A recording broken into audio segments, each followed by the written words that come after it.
mention is some scheduling stuff. We're near the end of the semester.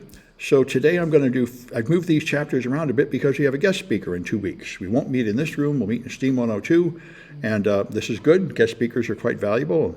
And so we'll meet there in 2 weeks, and so I readjusted the classes to fit around that. So the early presentations will start next week, and then we have a week off, and then we'll have the main presentation too on this day. And that's the plan, so go to that. I highly recommend. I imagine we'll stream it. I'll have more details as we get closer to it. But if you come to STEAM 102, there'll probably even be food. There usually is. This is CISSP, and they provide a good, they make it very inviting. All right, so anyway, let's carry on with chapters, 5 and 6 today. So 5 is here. All right, identity and access management. The first thing is you got to figure out who people are. Of course, you have to authenticate them somehow before you can decide what they're allowed to do. The most common and cheapest is a password, right? Something you know. But something you have, like a card you carry around, or something you are, like biometrics, or where you are other ways to do it. Static passwords are the most common thing. Reusable passwords. Typically, these are very weak. People hack into them all the time. They get them with phishing and all that jazz. It's much better if you do two-factor authentication, this plus something else like a smart card. You can have longer passwords like a whole sentence. That's considered stronger. And you can have one-time passwords, but they're difficult to manage. The only common use of these is when you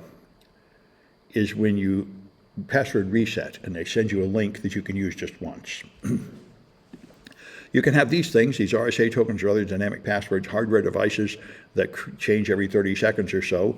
That's relatively expensive, but it's another way to do it, and some people like to do that. I do it. As I use it as second factor all the time, I got a bunch of these apps on my phone. I had some of these for some of my contracting gigs, but I don't think any of them are using it anymore.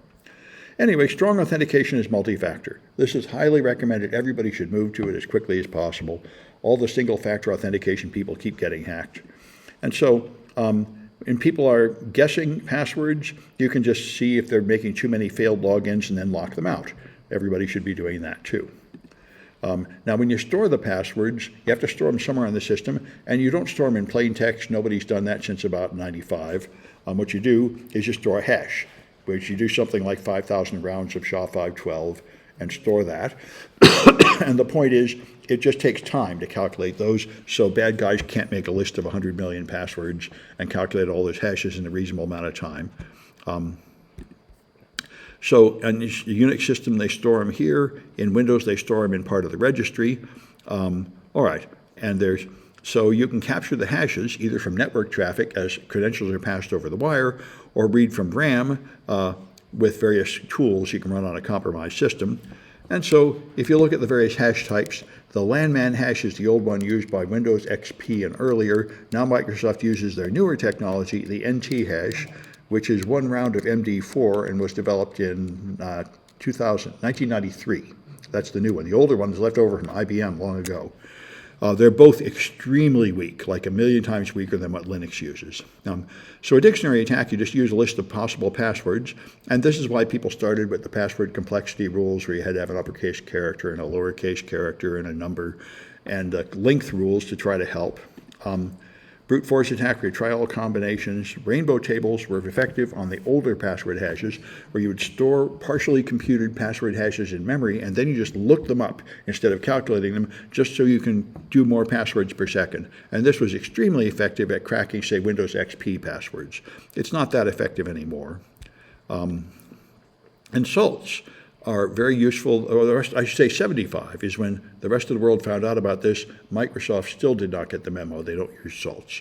What you ought to do is when every user makes a password, and then what you do is you add 8 random characters to it and hash that, and you store the 8 random characters with the hash.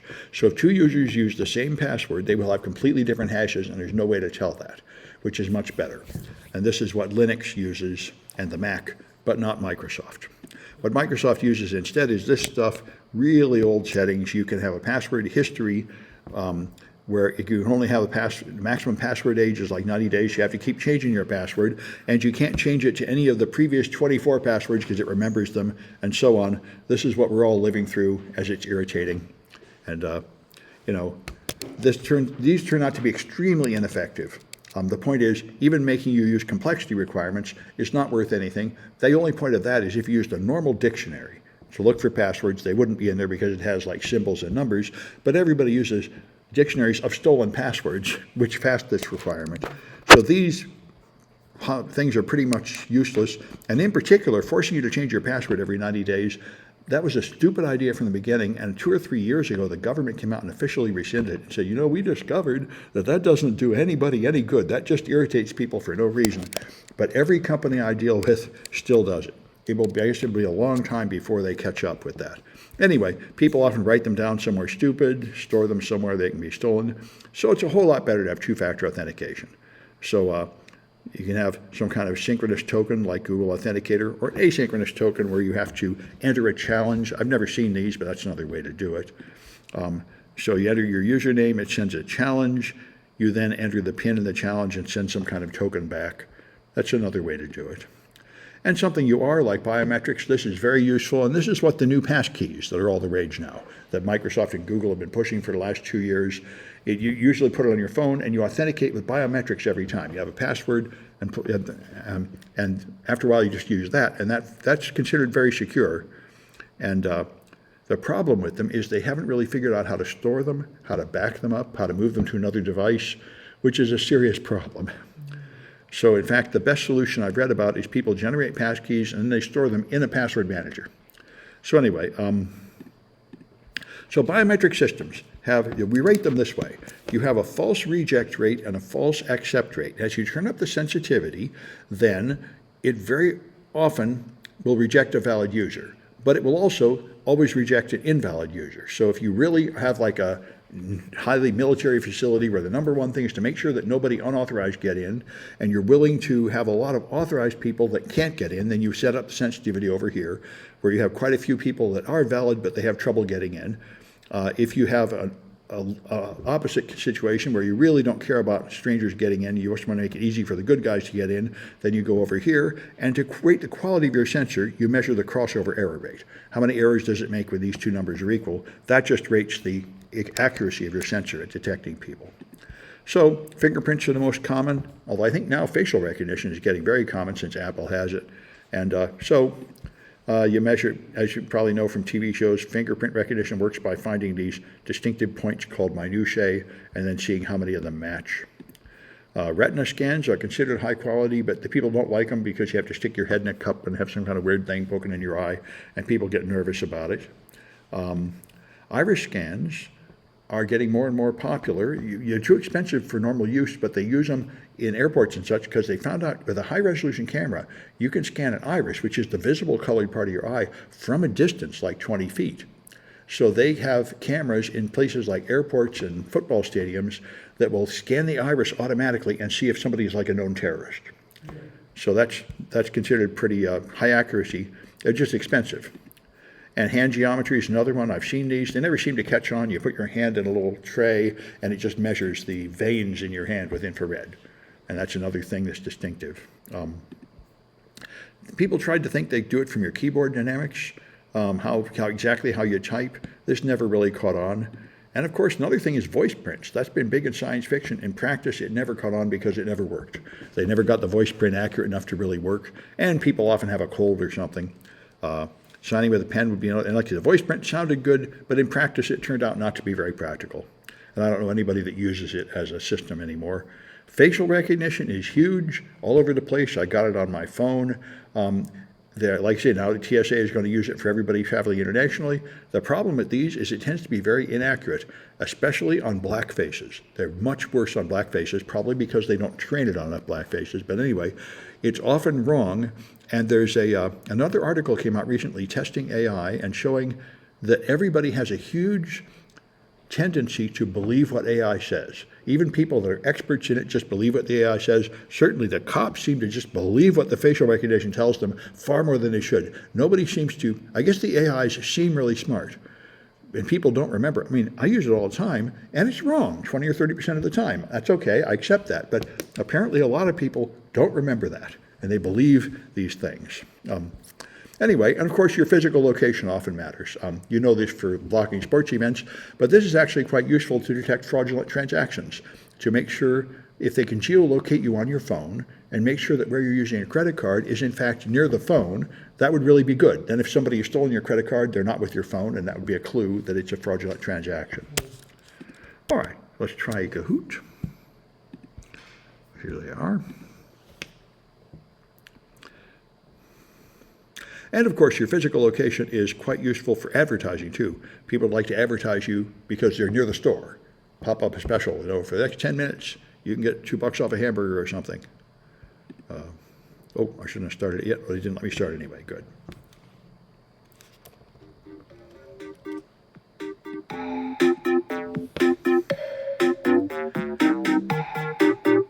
A lot of talk about that a few years ago, like Minority Report. You'd walk past a store and a text message would pop up on your phone trying to get you to go in the store.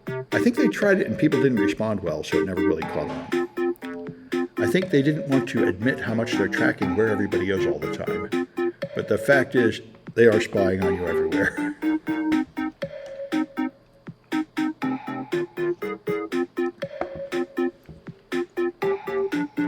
Papa John's did that. They tracked where everybody goes on Sunday because they close on Sunday for being Christian, and they reported in advertising where everybody else goes instead, which would seem like something you probably don't want to admit, that the fact you have their app on your phone means they know everything you're doing even when you're not going to their store.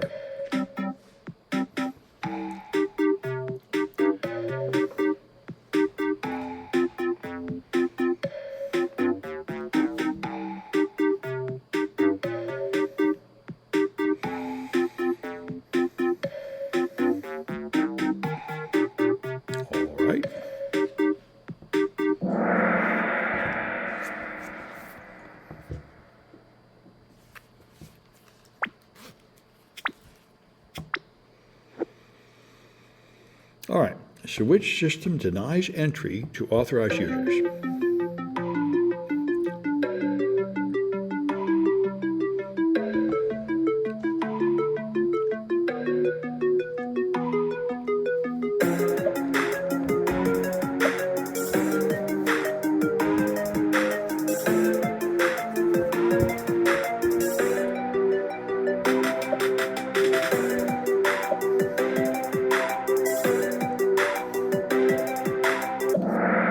That's it, a high false reject rate. That's what that is, a false reject, when you reject someone that you should have approved.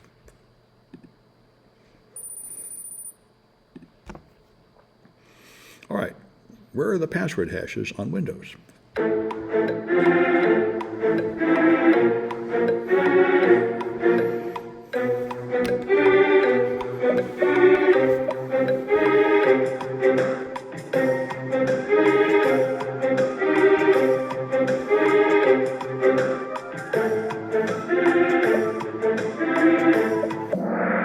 Security Accounts Manager, the SAM file, part of the registry.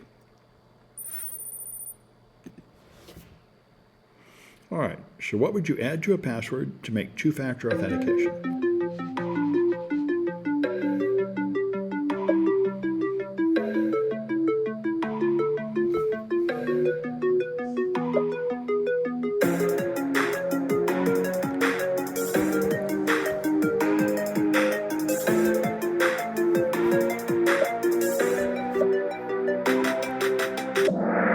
Yeah, face recognition would make two-factor. These other things are also something you know, so it's not two-factor. It'd be your password, something you know, and something else you know is not an improvement. You need a separate kind of data, like biometrics.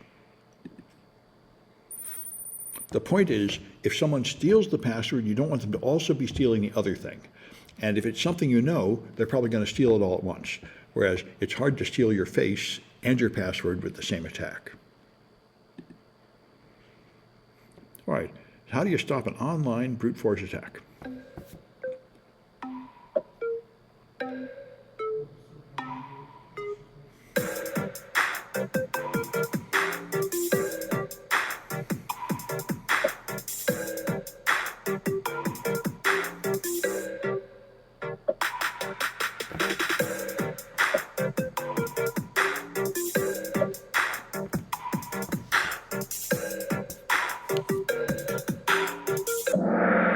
Yeah, lockout is the only thing that does it. All the rest of these don't stop anyone trying to log in online. They're just an issue of how you store the password. In order to break a password online, you send many login requests, and you lock them out after a certain number of failed logins. That's how you protect it.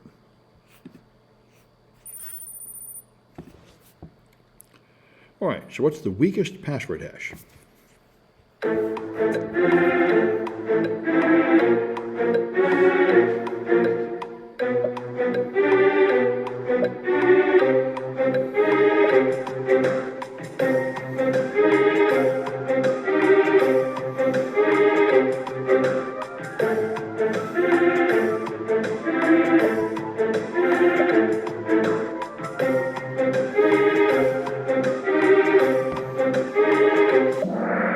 Landman hashes are terrible. You could crack them in 5 minutes in the year 2000.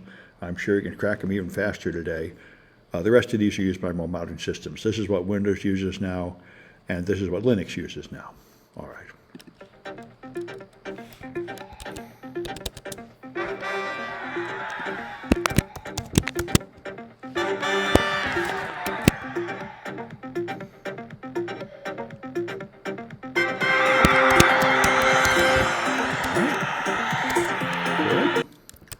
So let's go back to here. Okay, so then access control. You always need a centralized access control, except if you're a very small business, but say less than 10 computers. You need one central place where you control things like passwords and permissions. These things are typically called AAA services, which date from the telephone network: authentication, authorization, and accountability. The AAA service was the system that contained enough information to make your phone bill. It recorded what everybody had been doing, like who they've been calling and for how long. And so you can have independent systems at local sites, but then they might not all obey your policy, and attackers might find the weakest link. This is not recommended. What Microsoft even offered for years, a thing called a read-only domain controller. So you can have a domain controller at a remote site that lets you log in quickly, but you can't change data there. You can only change data at the central one. So the data is always identical, but you get good performance at a local site. Nowadays, I guess everybody's using Azure, Entra. I see lots of complaints about its security problems. But that's the new one. You put your domain controller in the cloud. So single sign-on is what you generally want. If you have multiple systems, you don't want to log in multiple times. You want to log in once and then have those credentials somehow passed to all the systems you need. The problem, of course, is that there's single point of attack and more increased damage if they do get in. And the credentials are being sent over the network in some form, and sometimes you can crack into them. So it should be using two-factor authentication would be much better. But an attacker might hijack an authenticated session, for example, with malware. They might take over a device while you're logged in, then they're in. So this is why you have to train your users to lock their workstation when they leave their desk, and so on. So you have password policy compliance checking, notify people when their passwords are going to expire. Revoke access rights for people who leave the company. You have to do that promptly because it's quite common that someone gets fired and then they try to take revenge. At the company I worked at, this was my job. When they were firing somebody, they would call them to go all the way to the back room, and while they're on the way there, they would call me and say, freeze them out.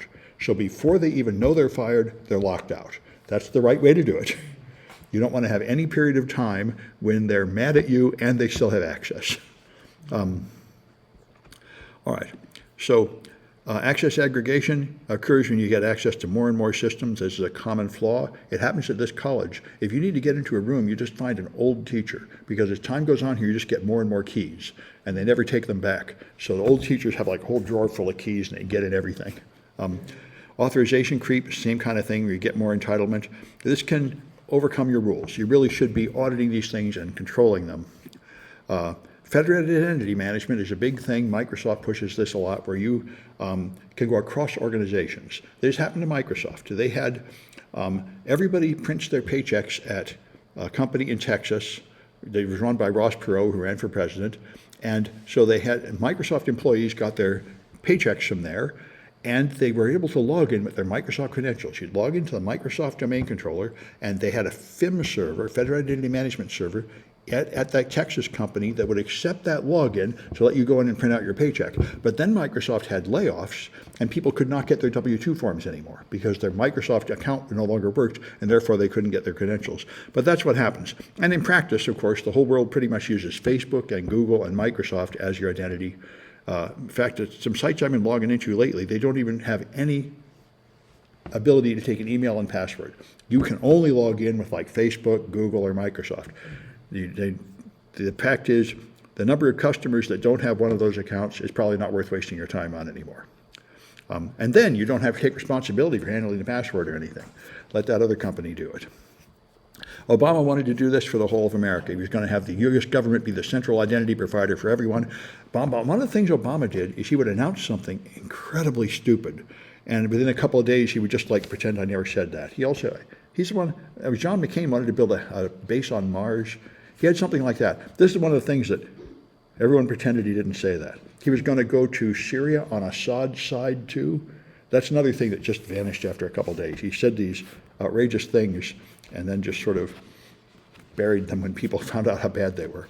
Anyway, SAML is a security search and markup language to send XML-based data to say, I've logged in as the administrator, here's my cryptographic token proving this. This is what Canvas uses, by the way. You can sometimes notice the SAML data flying by when you log into Canvas. So cloud identity is huge. Somebody provides a service as identity. Sure, Benji, if you want help at 7:30 is fine. Anyway, so this makes it much easier, and a lot of people use cloud services. I think there's one called Duo or Dual, where they do two-factor authentication in the cloud. So this is often what people want. All right, so you have a credential management system. Password managers, of course, everybody should be using them, even home users. It makes your life much better. Realistically, if you don't use a password manager, people pretty much use the same password everywhere, and that's a terrible plan because people keep getting hacked and leaking out those passwords. All right, so third-party services are quite common to use some kind of cloud identity provider. What Microsoft uses in Active Directory is a thing called LDAP. That is the way the data is sent over the network to authenticate who you are and your basic directory information like your name and your physical location and your phone number and things like that. All right. And they also use Kerberos, which is a service developed at MIT to avoid sending passwords in plain text over the network. It's pretty complicated, but it is used in Active Directory as the main use for it. It's got a client is called a principal, the realm is the network, and it gives you a ticket that authenticates your identity for a period of time. There's a ticket granting service and a ticket granting ticket. So you end up getting a ticket that only gives you a certain number of hours of use, and then you need another ticket. It's pretty complicated and sort of screwy. So you try to log in, contact the key distribution center. They then send you a session key and a ticket granting ticket. You decrypt the session key, and now you request permission from the ticket granting service. Then you get a session key to print, and you get a service ticket, and the service ticket lets you access something like the printer for a certain period of time. One of the things about this is the clocks have to be synchronized on all these servers. Microsoft will always pop up warnings every time you set up a domain controller saying, oh, your devices have to be synchronized within 5 minutes of the right time or nothing's going to work. Or at least the training will tell you that. Anyway, the typical lifetime is 10 hours because they figure it'll be a normal shift at work. And if you're more than 5 minutes off, it'll be rejected. Yeah. So it's the key distribution center stores all the keys and is a single point of compromise. There's a couple single points of failure. If these servers go down, it stops working. There are various weaknesses in it. It's got its flaws like anything else. The main tool used to attack Active Directory is a thing called Kiwi. Forget the name of it. Anyway, a New Zealand guy made it.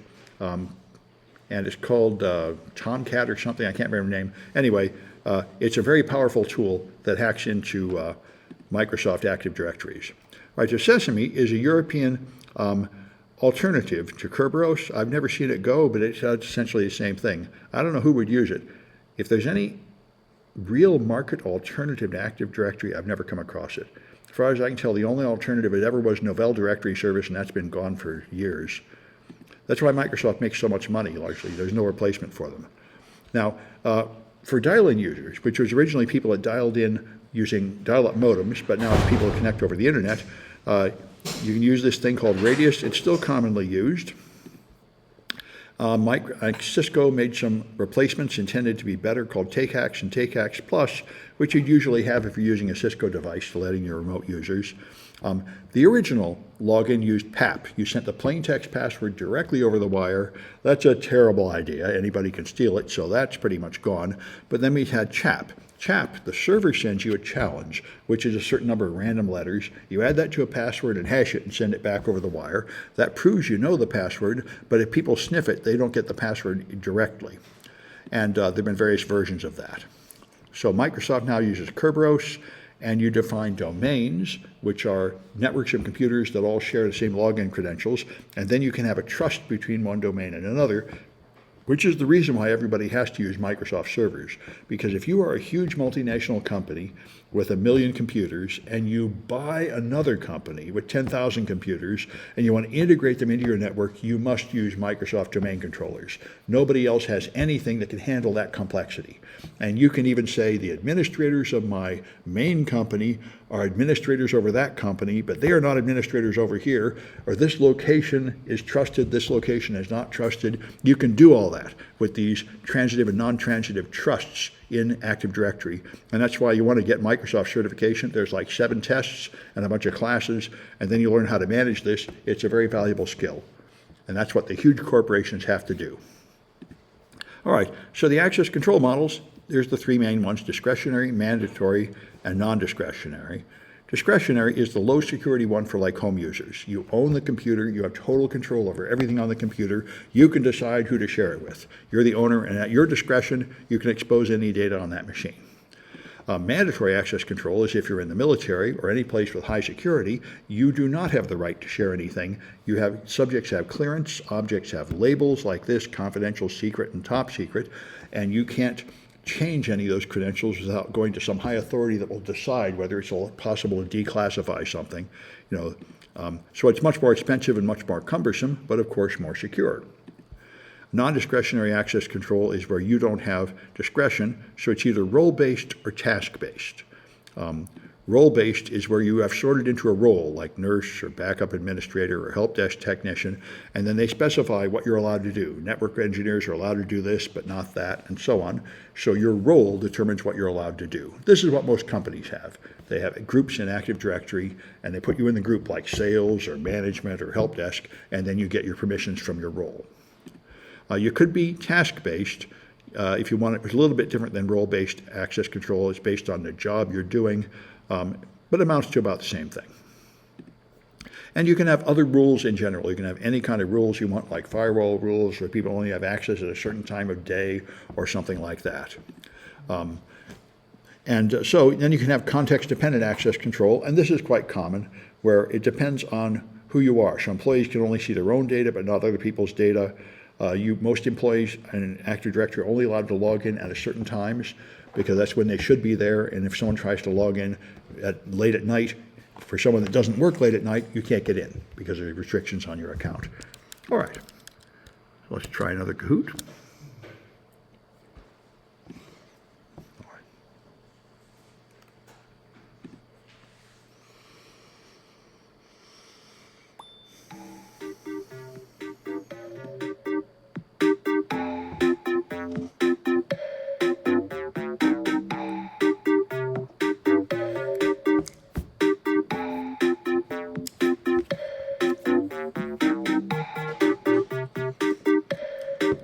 I've been seeing that Sesame in books and tests for years. I don't know who uses it.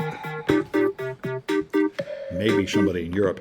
But all I hear is Linda's complaining of the people in Europe where they say they don't have anything to compare with American services, and they just use American services despite the legal and privacy risks. There's no European service that's comparable. So they put up with all the downsides of using American services so far. Every few years they get really mad about it again and talk about developing European alternatives, but it never seems to happen. I think it would cost too much, and they wouldn't have enough customers to justify it.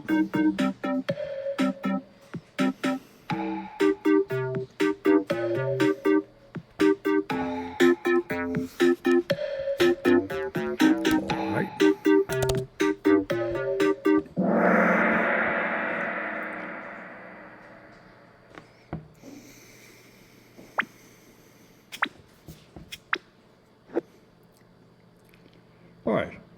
So what's AAA stand for?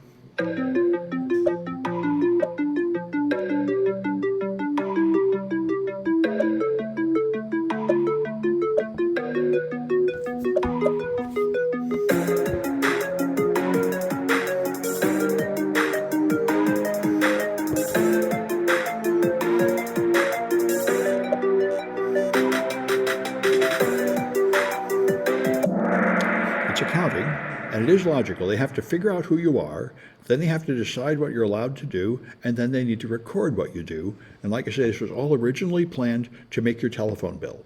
So they would know who you called and how long you called, and then they could bill you for how many minutes you had that connection. And it continues in the same vein in modern networks.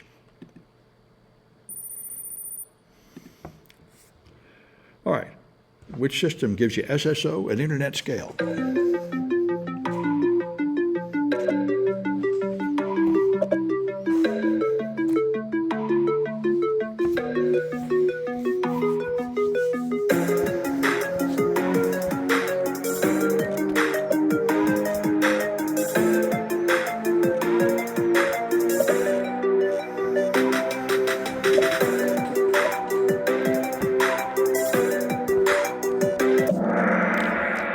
Well, SAML can do it. I thought identity as a service is a pretty good answer too. But anyway, in principle, SAML can do it. All right.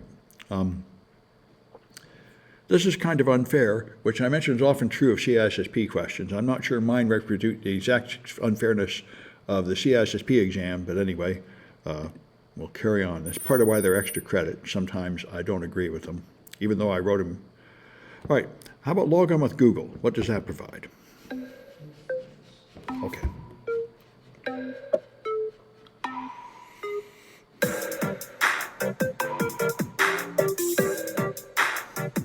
Interesting.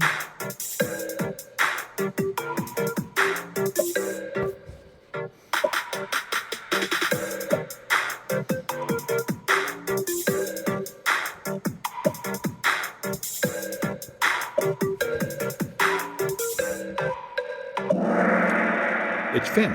The point is you're logging into some other site with Google. That's federated identity management. You're trusting Google to tell you who that person is.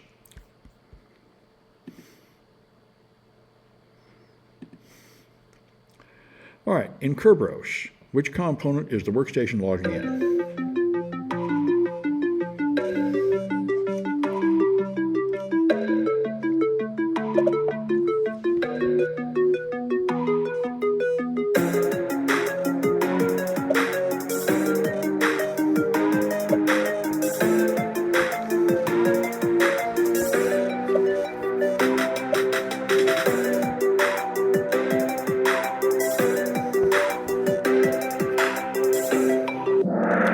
That's the principle, they call it. All right. And which access control model is used on a home computer?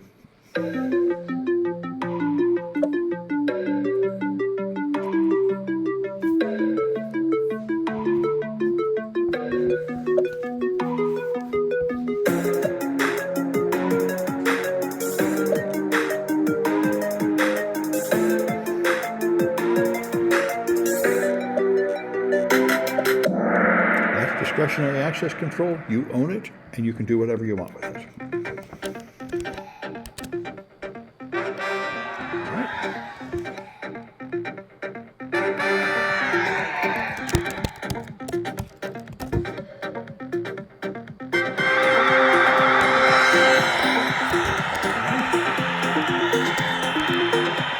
Fair enough. Well, let's take a look at the next bit here. I see we're not up to time to take a break yet anyway, so all right, let's take a look at Chapter 6. And this is security testing. Oh, I'm going to make a separate video of this, just for convenience of